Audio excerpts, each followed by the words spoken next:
Hello and welcome to Func Prog Sweden number 4. As always, we are welcoming back our recurring viewers. Thank you very much for coming back and watching Func Prog Sweden. And also welcome to new participant and viewers of the Func Prog Sweden meetup. This is the meetup where we explore functional programming. Both the languages such as Erlang, Haskell, ELM, Scala, Elixir as we will have today, and more. We have also explored functional programming in non-functional programming languages like Java, C++, and more. So please join us today. And again, warm welcome to everyone. First, I would like to hit it off with the agenda and so me, Magnus, will do the intro of today. Then also, first time ever, we'll bring in a functional programming user group, this time from Skåne, to say hello to everyone. Then we head over to the first presentation, which is ELM, Functional Language for Frontend by Tomas. And then we'll head over to Displaying Current Logged In Users Using Phoenix Presence by Abul Azhar. But first, I would like to thank our video sponsor, Beat. Beat is an IT consultancy company focusing on functional programming. If you want to know more about Beat, check them out on social media or on adabeat.com. Then the coming schedule is 20th of June. We'll be back with the final meetup before the summer vacations here in Sweden. And then we're back in August again with new meetups and new presentations. And during the autumn, we hope we also can get at least one more live meetup here in Stockholm, so be sure to check it out on our page. Also, if you want to support the meetup community, head over to the meetup community at Func Prog Sweden, or follow us on YouTube. And as we've said a couple of times, we have started up a Discord server if you want to discuss more, if you want to meet and talk to other functional programmers, check out the Discord server. And last but not least, if you want a t-shirt, check out the merch store. You can find the links both in the comments and on the meetup page. As always, if you have questions during the presentations, please in the chat write it or head over to the Discord server and write it there. With that said, we will welcome the functional programming user group from Skåne. Welcome. Hello. Thank you. Hello. Welcome to Func Prog Sweden. Thank you very much for joining us, and thank you, Jan, for reaching out and saying that you're participating and joining us. Yeah, thank you so much. It was actually Axel here who noted that the group was on the same. We had meetups on the same day, so. Oh. Cool. Yes, then thank you very much, Axel. I didn't know this, but I only have contact with Jan. So thank you very much, Jan, and thank you very much, the Functional Programming User Group in Skåne. And if you have a user group somewhere else in the world, Sweden or the world, please ping me and we can bring you on to also say hello from wherever you are. With that said, let's get started with the first presentation. Functional Language for Frontend by Tomas Latal. Welcome, Thomas, to Func Prog Sweden. So, hi everyone. I'm Tom, or Tomas Latal, or Tom for short, and I was asked to present you something about the language that is the dearest to my heart, which is ELM. And as it's a functional language and this is a functional group, I believe this will be a lot of fun. And I'm going to start sharing the screen. 3, 2, 1, from the beginning. Let's start. So this is me. I'm currently working as a head of a service team at Scrive, Sweden, Stockholm. But as we are a remote company, I'm based in Prostějov in Czech Republic. From time to time, I travel to Stockholm to company gatherings. So if it will coincidence with some nice meetup, I will definitely love to be there. But it's really sparse. I'm in ELM development since 2017, which is if my math is correct, for 6 years for now. Wow. And what a ride it was. From like the little bit of a personal part, I have too many hobbies and too little time. I love everything that has some electronics or chip in it, and anything that is doing some stuff. So everything is of interest, but yeah, we have only 24 hours and 2 hands, 2 feet, and 1 head. So we need to prioritize on this. And that's why I'm mostly prioritizing Elm on top of each other. And so in today's talk, I would like to introduce Elm to you. I would try to talk a little bit about why I personally chose Elm and why I think it's a really good fit for anyone else who would like to pursue or start at least their functional programming careers, or they would like to have really robust front-end parts, but on that later. And the main highlight of this whole, I would say, stand-up show slash meetup would be a demoing of implementing a simple tic-tac-toe game online, hands-on. So prepare for a lot of bugs and misclicks and what the hell is happening kind of moments. So I hope you're seated, you have your favorite beverage. Let's start. Elm, in the nutshell, for those of you who haven't heard of Elm like at all, Elm is a language, it's a functional language which compiles to JavaScript. It's meant to be used for front-end and to write UIs and front-end applications similar as like JavaScript or other things that kind of like all of them compiles to JavaScript, because JavaScript is the native part of each browser.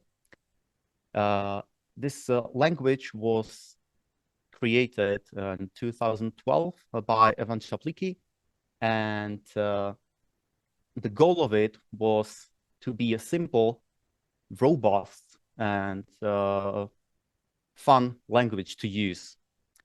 For those parts, he chose a strongly typed language for the guarantees of you not messing things up, let's say, more than you normally are, more than you are normally doing. The language, all functions in this language are pure functions. All data structures are immutable, and there are no runtime exceptions, asterisk. You can obviously do runtime exception if you try to do one, but yeah, what the fun would be in there. So all of these things makes Elm a really robust language. In opposition to JavaScript, when everything is mutable, you can't talk about pure functions at all. You can't talk about types at all unless you are doing TypeScript, which might lie to you. But yeah, that's topic for totally another discussion. Maybe for the discussion after the talk, we'll see how much time we would be left with. So on the perks of Elm, one of them is that it's pretty small regarding the real-world comparison of the front-end frameworks from 2020. I haven't found anything much more recent. It's a same application written in a lot of frameworks and languages. Elm is quite small. It compiles everything to quite small JavaScript bundle, because it can really nicely eliminate everything that is not used. It's a super nice feature, and a few tools are built on top of that. But also, it's not only the small, like the asset is not small. Elm is also pretty damn fast in the rendering and the application, which is what you kind of want on front end. You don't want a laggy, long processing UIs. You would really snappy parts. Choose Elm. So let's quickly dive a little bit into why I think, or what makes ELM a really nice, delightful language from my perspective. And as someone who has never before ELM, I has never been exposed to functional programming paradigms like at all. My background was PHP, JavaScript, TypeScript, C#, C++, all those like object-oriented languages.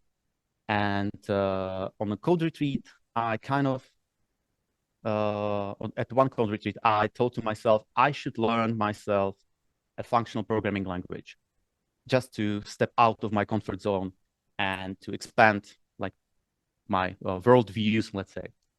And I'm so glad I stumbled upon ELM because from my perspective, it's the best functional programming language you can start with if you are pursuing functional programming knowledge and frameworks and stuff like that.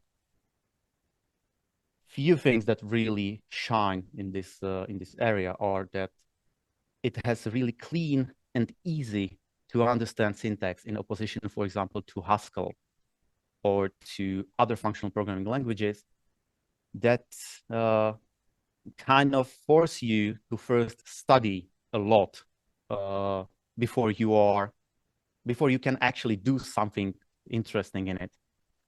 And it's the syntax is similar to Haskell, but it removes like 90% of Haskell or 95% of Haskell constructs. So there are no type classes. You can't create your own operators because all of these things and like gazillion thing, we don't have a do notation in ELM. I don't know. I'm not that strong in Haskell, so those are just the parts that are mentioned the most. And I'm glad because every time I see some Haskell code, it's totally unreadable to me because there are a lot of crazy constructs like this ampersand equals less than operator is doing something, but it's doing something in this context from this package, but some other author is using the same one in his own package, and you kind of don't know what the hell is going on. ELM tries to use as little operators as possible, and it replaces it with actual function names, which is super nice. It's searchable, it's askable, and it's doing only one thing, which is like what you exactly would like from a language that you are trying to learn. The problem with Haskell as well, in opposition to ELM, is that from my perspective, you need to study like the whole category theory, mathematics, whatever, and unless you are able to say what the monad is, which no one can, at least from what I learned, you can't do it like on the spot. There are a lot of like the endofunctors and what the functor is. You kind of like need to know all these things before you start to understand the functional programming language. With ELM, you don't need to do that. And the best part is that you kind of like switch the whole learning process. You start writing the language and try to solve the puzzles of having the types match and like to do like what you would like it to do. And then by accident, you kind of learn that, oh, I have just used a monad. What is the monad? Let me try to find it out. So the whole learning process is switched, and the learning curve is not as steep as with other programming languages. I tried and failed to learn in opposition to ELM. I'm too spoiled. With this, based on that it's we have a pure functions with a strong type system. We have immutable data structures. All of your applications are safe in let's say a safe as they won't crash, so you do a less debugging because of some stupid things overriding some stupid things. So you can focus more on what you would like to achieve. Not you are not fighting the language, you are not fighting the frameworks. You are just doing what you would like to do. Super nice and super friendly introduction from my part. But what the ELM is famous most for, and with what influenced quite a lot of new languages, including Rust, and I believe F# as well, and all other like maybe niche languages, but a lot of them, is that it's the first language where I saw the really helpful error message or error messages. They not only show you like what is wrong, they show you where in the code it is wrong. And by where, I mean not on the line 1, column 52,063, but it actually shows you the part of the code, underline the part that is wrong. Say it shows you what is wrong, and it also like guides you to how to solve it, or what might be the solution for this. This is what you want when you are learning a language in a paradigm you have never been before. Other part of the fun is a really simple dynamics on how to make things move and how to make things interactive, which was boiled down into what we call ELM architecture, or T, but it's actually a model view update kind of routine. And I really like this picture because it sums up everything here that ELM is doing. There is a model on the background which encapsulates all of your application state. There is an update who is the only function that moves the model in the way and changes the model in a way based on the messages from the outside world, or from the public in here. And all you see is a view, so you can react on the view with the messages for the update function to update the model. And that's all. This whole loop goes on and on and on. We will see it in action shortly. But really, this picture is quite awesome. I'm sadly not sure who the author is. Which gets us to the other part, which is the no runtime exceptions guarantee. And I talked about it before really quickly. Again, robust systems, robust type system, pure functions, immutable data structures, all these things put together makes it really hard to create a runtime exception, because first the program needs to compile. And when it compiles successfully, it works 99% of time. Okay, I would say maybe 70% of time, it works in the way you want it to work. But the problem is a business logic, not some crazy construct inside the language itself. So it's super nice. And like getting rid of null, undefined, all these like insert problems, you know, all of these problems that other languages have, and just stick with maybe monads and eithers, which is like the result of the successful and unsuccessful part, and with the language that forces you to cover all possible, say, paths with something, it's really hard to create a runtime exception in that. For example, you can't have if without else being defined.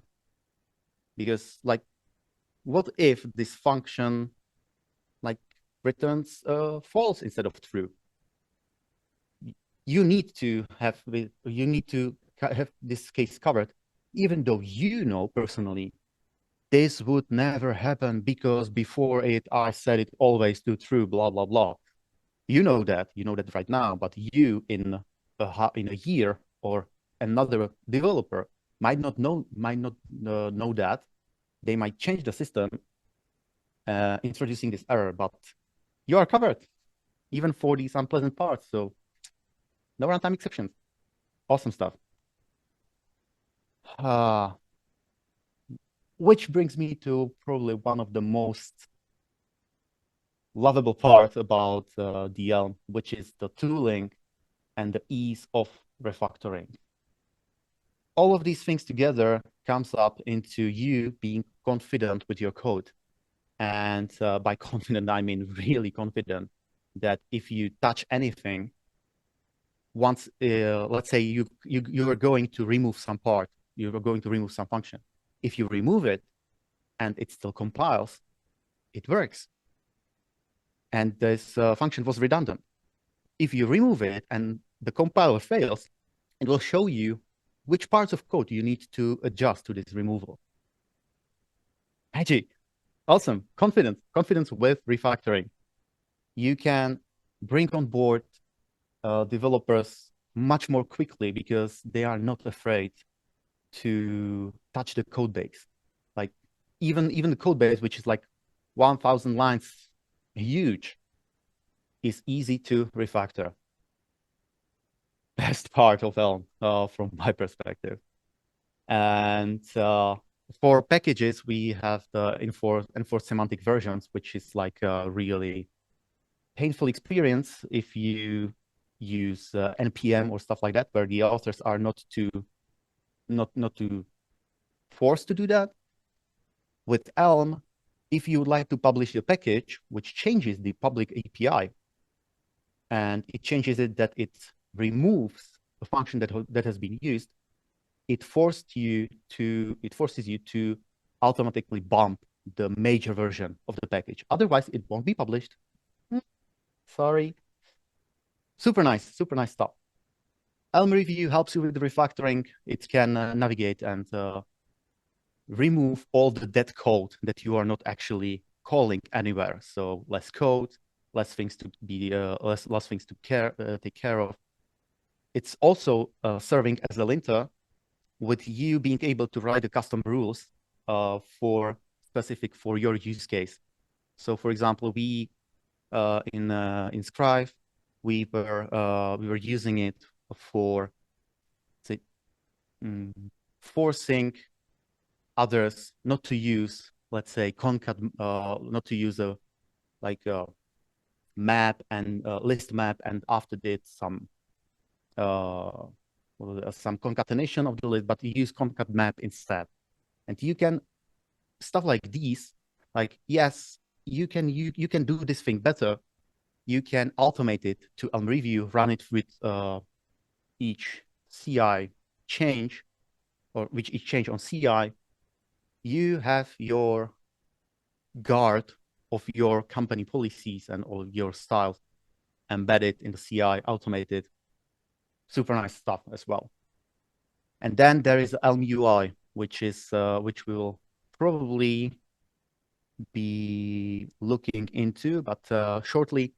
Imagine, and if you are a backend programmer, imagine that you can create front-end application which looks nice, easy to maintain, without any line of CSS. How does that sound? For a lot of people, it's like the ELM UI is the killer feature, because it's a new API on how you can create visual programs and style them easily. A lot of people are really stoked about ELM UI. So, which brings me to probably a last praising of last appraisal slide for ELM before the demo, which is the developer experience. As you probably understood so far, the developer experience is awesome. Helpful compile messages. What's there not to love? ELM is being probably too expressive, but me personally, I like it because there is no hidden magic. You can always navigate to the exact function that is doing the stuff that you are interested in. You can it's not hidden somewhere in the framework or whatever. It's there in your code, and you can get to it, you can find it, you can follow the call graph. It's not like just call this and it would change automatically something crazy on the other part of the application. Love it. We have REPL. All code is easy to reason about because that's why we love functional programming, right? And the community on Slack is super helpful and super welcoming. So what's there not to love? All right, so 20 minutes in, time for a demo. So maybe are there any questions before we get to demo? I'm not sure. And also I don't have I don't know how to check that. Hi Thomas, there's no questions so far in the chat. People have said that they love ELM. All right, that's no question. That's a statement. So Yes. cool. Let's continue. As I was saying, and I hope this is the correct continuation. The type. I would like to first create a type for representing the inner state of the whole application. So I chose to represent it as a dictionary of where the key is the coordinates, rows and columns indexes, and the value is a mark. And the mark itself is just my custom type called mark, which will be only an X or O, or either X or O. And with that, we just change the inner model. So it's a type of a board. And when I do it and I try to compile something, I see the famous, say the famous compiler error, which looks really nice from what I'm used to, which is more or less just a print of the stack calls with the crazy line numbers and blah, blah, blah. I can see what the problem is. I can see where the problem is. I can see what might be like a solution, because supposes that I mistyped the dict because I don't have the dict defined anywhere. So for that, I need to import it because it's not imported by default. So import dict. And also because I'm using the type, not the package itself yet. So we need to expose the type as well. Otherwise, we would need to have things prefixed by the module name and the type name, but this is like a little bit better. So, okay, I'm going to compile it again, and something is off again. On line 18, and on line 18, I can see that my initial model in here is still like is still old. It says even, and there is a string, but suddenly I have a board, and the board is a dict. So let's fix this as well. Board, and we start with the empty dictionary, which is something like this. Cool. Moving on. Line 36, and in my view, I also have a reference to the event part, but suddenly there is just a board. So for now, let's say just remove it is more than okay. And hooray, it compiles. We have our initial part. The view is just like doing something completely gibberish and what we don't want it to do, but it works at least. So let's dive in and get rid of all the view for now, and say create our heading. Let's say. All right. Nice. So with the initial model being taken care of, we have suddenly a little bit more understanding on what we are trying to do. Let's dive into and create our view from for the Tic-Tac-Toe game. And I promised you to use the ELM UI package. So let's find it out. Install it with the LE, and let's import it. Import. And for it, I would really recommend to go to the documentation for the package itself. And it's ELM UI from Matthew Griffith. And here you can see how the things might work with a little bit of examples. You can navigate to the modules themselves, see the function, see the type annotation, all the nice stuff. So the main part of the ELM UI is an element, which you can think of as a tag of HTML. So let's import element. We'll be using it as a lot. So let's alias it as E, and that might be enough. So if we do the E layout with attributes and well, I believe actually the layout just needs only one thing, and we can say it's a text of Tic-Tac-Toe. Boom. Nice. The font changed a little bit because the defaults for the elements are a little bit different, but yeah, something is happening. Nice. So we have this, but I'm not sure who is working with who was working with CSS, but one of the most problematic parts of CSS was centering. And imagine the horrors if you were asked to center things not only horizontally but also vertically to the screen. So this is where the ELM UI shines, because all you need to do is to write center X and center Y, and all the elements. Okay, not on the layout, but this is what I always get wrong.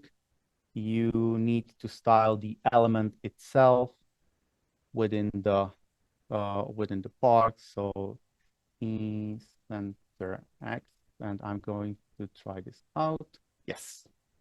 So now center Y would work as well. Awesome. No CSS included. You don't need to deal with it.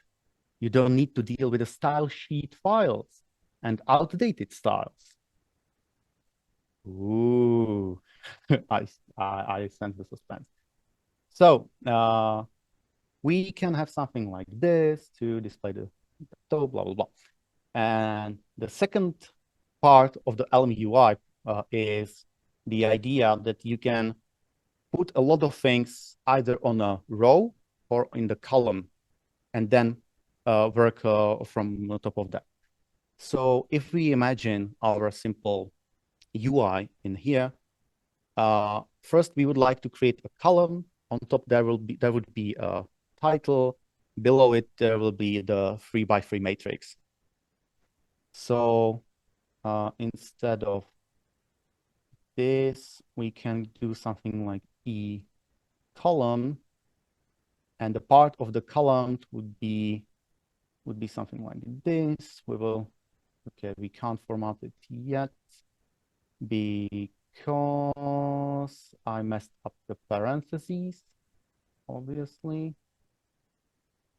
Okay, nice. So we have a column and we have Tic-Tac-Toe, and we'll just format this to look a little bit more nicer.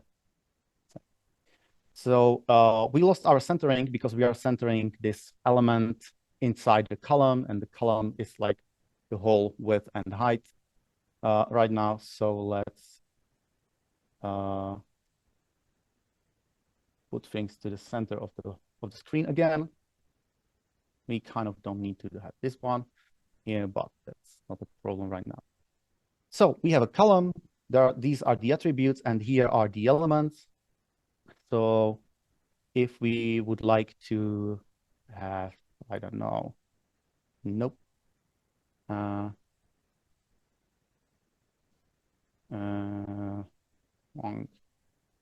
Pro Sweden. If we would like to add something else, like below it, it's a column. It would stack things on top of each other. So it's like not super awesome. So let's create our board. And for this, we will, well, first thing you learn when you're trying to do a functional programming language is that you can always, you should create a lot of smaller function and then reuse them and combine them together. So let's do that. Let's create a function for a view of the grid itself. So let's call it a view grid for now. Obviously, if we compile it, it will fail. It will say, I cannot find this one. These names seems close. Yeah, they did, but it means that we don't have the view grid defined. So view grid, and it will be element MSG. Don't bother with the MSG part. I will get to it a little bit later, hopefully. So, and just for now, let's do something like this to satisfy the compiler. And yes, we don't have the element exposed, so let's do it quickly like this. Yeah, nice. With this, we can also create would it be a column? Yeah, let's do a column of text, and with this we are having our really simple stringy-ish representation of a free line of a board. It sucks, but it looks like a game a little bit, and it's just a placeholder for now. Okay, let's reformat things again a little bit. All right, so we have a column in here, we have a text, but the text is like, wow, not that nice, not that fun. So we are going to replace this with a row of the actual cells themselves. So we would like to do something, say, cell X, cell Y. Oh, not Y. Oh man, X and Y. Cell O, and say cell without like anything. Well, actually, we'll do it a little bit different so we can see the empty space as well. So we would like to have something like this instead. Obviously, we don't have a cell call in here, so we can define our like internally scoped cell function. It will take, let's call it a content for now. And this would, let's say, again, let's play with the only text for now, and we'll text content. And yeah, we'll see it's like, it's non-existent, this like middle one, because the text, empty text is not rendered at all. But yeah, it's something. We can play with the element and style it a little bit more. This pipe in here is like the application. I'm not that coined with the terms. It's not a function application, which would be something like this. It's just a fancy way of, at least I try to think of it as a fancy way of how to get rid of the parentheses.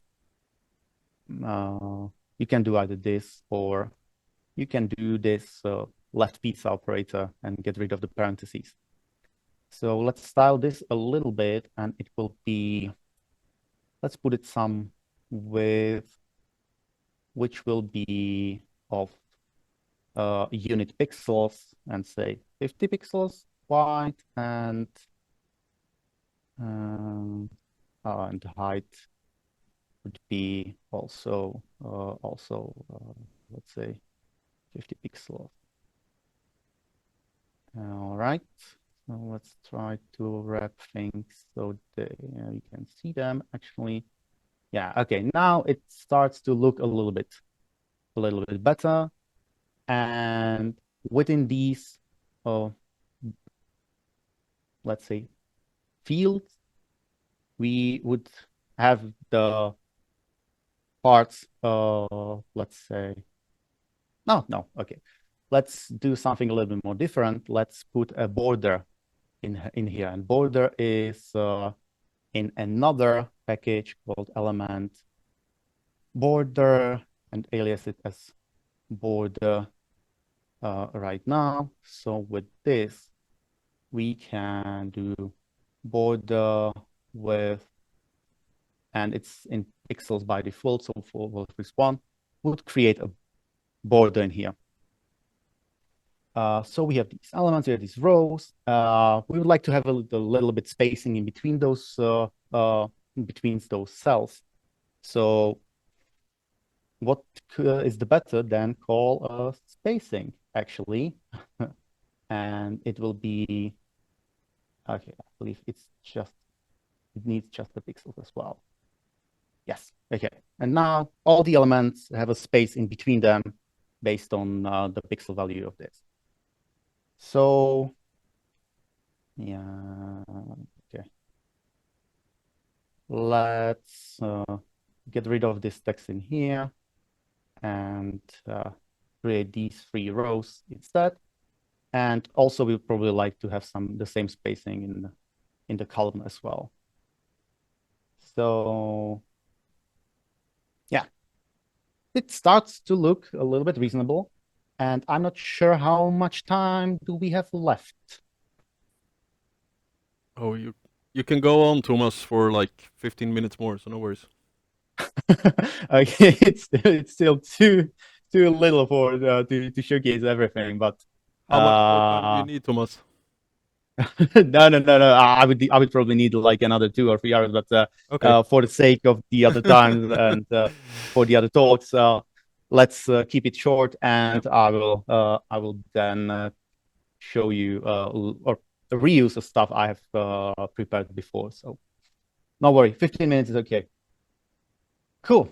So what else we would like to have? I don't know. Let's center the content as well. So let's have this one styled. Because I don't like how it looks like right now. So I like things centered. And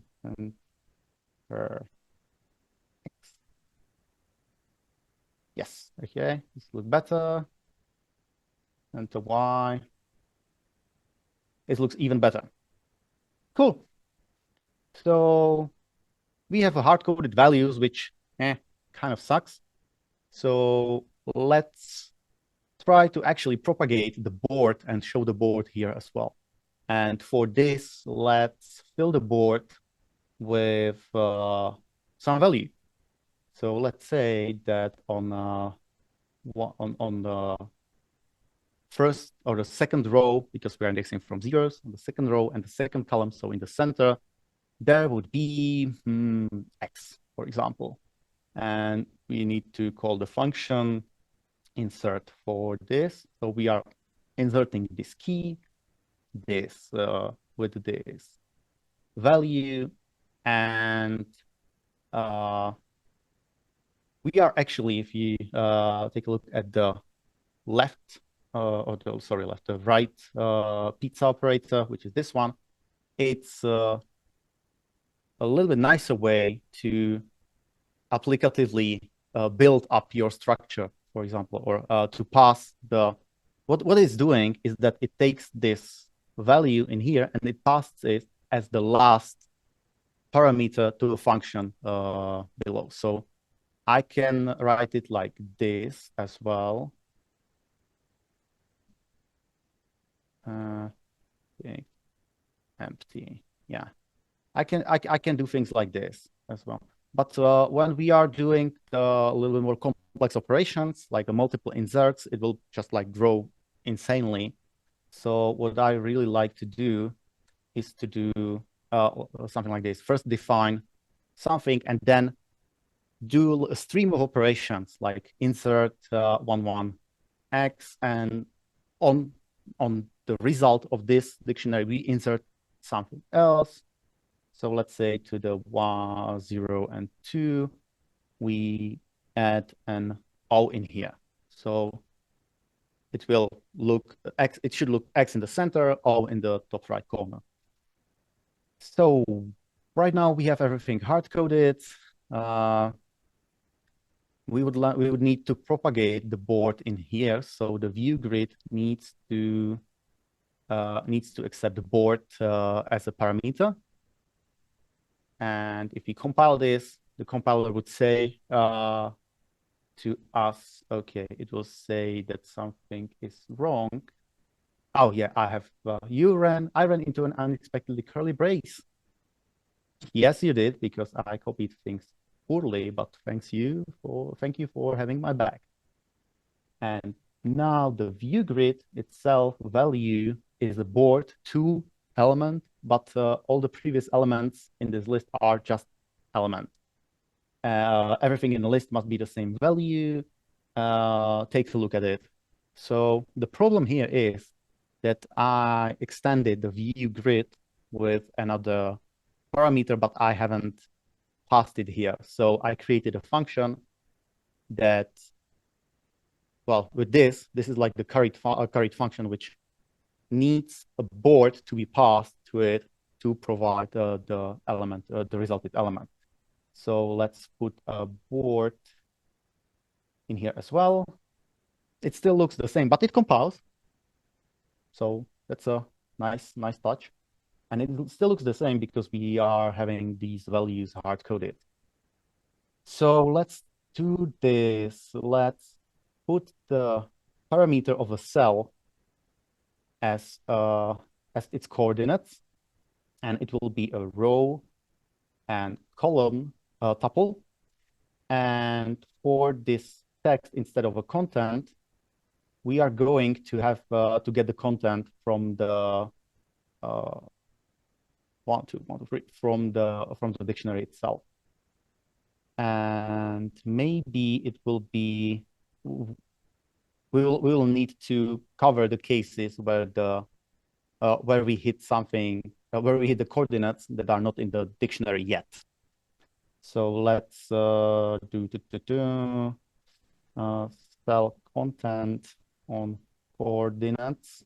Let's create a helper function which will do a dict get coordinates from board.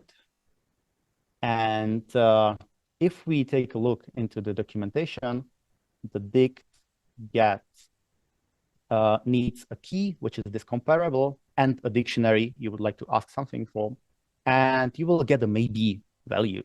And maybe is a custom type, or is a type that has two positions. Either it's a just and a value, or it's nothing. So this is the way how ELM deals with the undefined or unknown parts. And yeah, we can ask for something that is not in the dictionary yet. So we need to somehow work with this uncertainty. And that's word. It's hard. So this suddenly returns a maybe of type. But we need, and it's also returns the type of mark, and we need to transfer the mark to an actual string in here. We can do this in a function. Let's call it mark to string. Okay, let's do it a little bit later. So what we need, or what we can use, is the maybe itself has a map function, which takes as a parameter a function that takes a value. If it's just, then do the operation on the just value, on the value, and return new maybe, wrap it again back there. And if it's nothing, just like do nothing and skip this operation, or this changing of the on the type itself. So easy, yeah, sorry, easy stuff. So let's say maybe map, and we create a lambda function. In here, we would have our mark, and we would like to do a pattern matching on it. So based on mark, if the mark is X, then return a string X. If the mark is O, then return the string O. And that's it. And we still need to take into consideration where this will be a nothing case. And for this, we have a maybe dot with default, and which says, like, if the opposite of a map, kind of, if it's a nothing, then return this value. So now we are returning strings out of here completely, and we can the cell content on the coordinates, so we can use it for getting value from here. So to the text, we will get a cell content, or yeah, and we can pass we don't need to destruct this in here right now. So let's pass it as a coordinates. Come on. And for this, right now, we will get a lot of errors because the coords. Oh, because the cell doesn't have it. Silly me. Thank you, compiler. Okay, and here the cells have like a completely different parameter, and it's actually, we need to do something like this instead.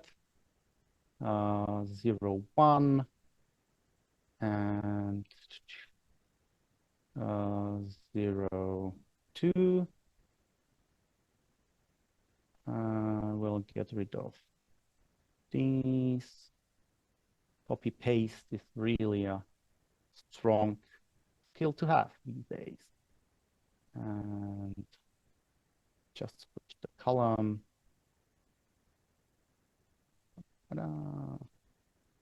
2. Oh. 1, 1, 1. Oh, damn.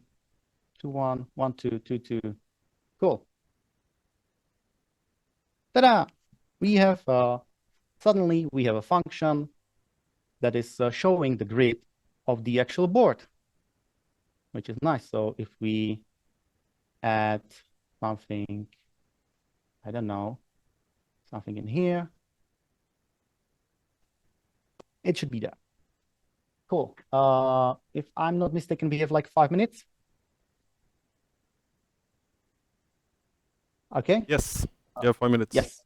Yes, 5 minutes. All right. So for the sake of time,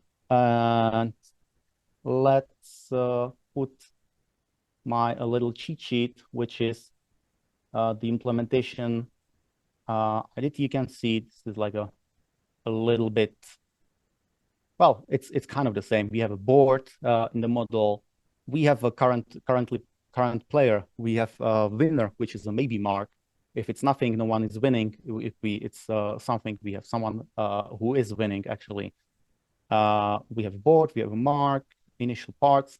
We have suddenly now we have a message called place mark, which is called on where are you? On cell row mark. Okay, on cell itself. On click, we call this message with the coordinates and the current player.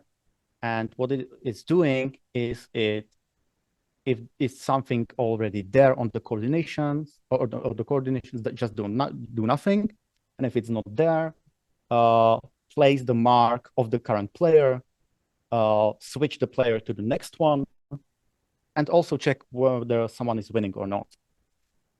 And again, if you recall the the nice dragon-ish puppet theater, the update is the only place responsible for changing the models. It's changing the models based on the messages from the outside world. And those messages are being emitted either from the view, which is this. This is the type of the messages it can emit, or it can be emitted from the runtime, through ports, from like something that we requested, like HTTP request, or some side effect like create a random number, stuff like that. So when we click in here, everything like works, and we are switching things. But this reset button is not working, so let's make it work, and that will be probably all we can do right now. So we have, this is the cell row, and this is the whole view, and with the whole view, we have this button, and on press of the button, there is a nothing, because nothing is happening. So let's create a reset message or reset function. And with this, if we just do it like that, it would tell us that there is no reset like message at all. And if we add a reset message, it will complain that the case does not have branches for all possibilities. This is what I was referring to as you need to have all the parts covered, all the parts of the branching covered always. And compiler will tell you if you are not having it, which is super nice when you are doing refactoring, because you kind of can create a program or the application that will tell you when you change something at which places you need to address the change as well. And then it compiles and everything works, and rainbows and unicorns and stuff like that. So your life is nice and easy.